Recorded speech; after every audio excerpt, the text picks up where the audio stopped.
We are afraid of who we are in all our glory and grit. We're constantly searching for that person, or forgetting that person, or repressing that person, instead of standing strong in who that person is. Being fully ourselves without apology or shame serves as a grounding force in a shaky world. There are a lot of things to be afraid of, but one of those things should not be you in all your amazingness. Standing in your full self does not mean you are unyielding and super stubborn and can't nobody tell you nothing. It does not mean you're not able to admit when you're wrong. Instead, it's about having a strong sense of identity.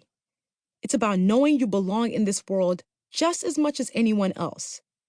It's about taking up the space you earned simply by being born. One of my favorite poems is Desiderata, written by Max Ehrmann. My favorite part is, "You are a child of the universe. No less than the trees and the stars, you have a right to be here." You have a right to be here. You sure do. Knowing this fullness of who you are doesn't make you more stubborn. Instead, it makes you more likely to grow, since you know you have a solid foundation that doesn't change even as you learn new things and new perspectives. This is a step you need to take to be a professional troublemaker, because you will get in trouble. Guaranteed. What makes you realize it's worth it? Knowing that you are enough, you are valuable, and you are loved for simply being you.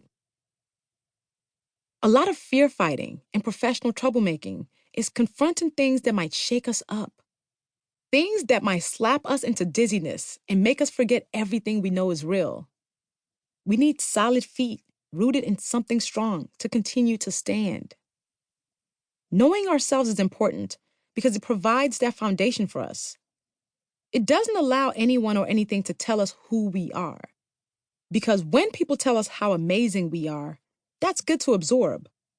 But what about when someone tells us we aren't worthy, or we don't have value, or we don't deserve kindness and love, or we deserve paper cuts?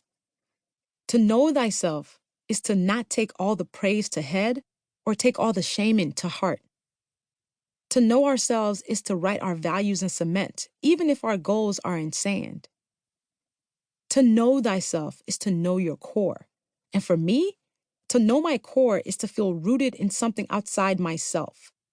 It is to know not only who I am, but whose I am. Whose we are. Whose I am is not about belonging to someone or being beholden to people. It is about the community you are tied to that holds you accountable. It is about knowing you are part of a tribe that is greater than yourself. It is about feeling deeply connected to someone and knowing that no matter where you go, home is always waiting for you. If we're phones, knowing whose we are is our charging station or cord.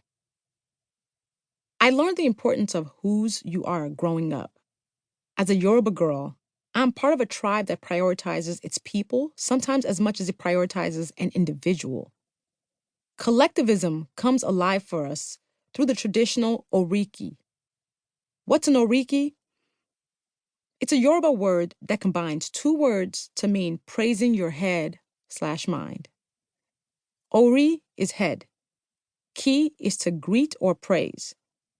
An oriki is a greeting that praises you through praising your kinship and speaking life to your destiny. It is your personal hype mantra and can be spoken or sung. The original attempts to tell you who you are make up your oriki. It's used to remind you of your roots and your history. It might include the city your father's from and where his father is from. It might include the things that make your family name special. It brags on your people. It lets people know who you were, who you are, and who you will be.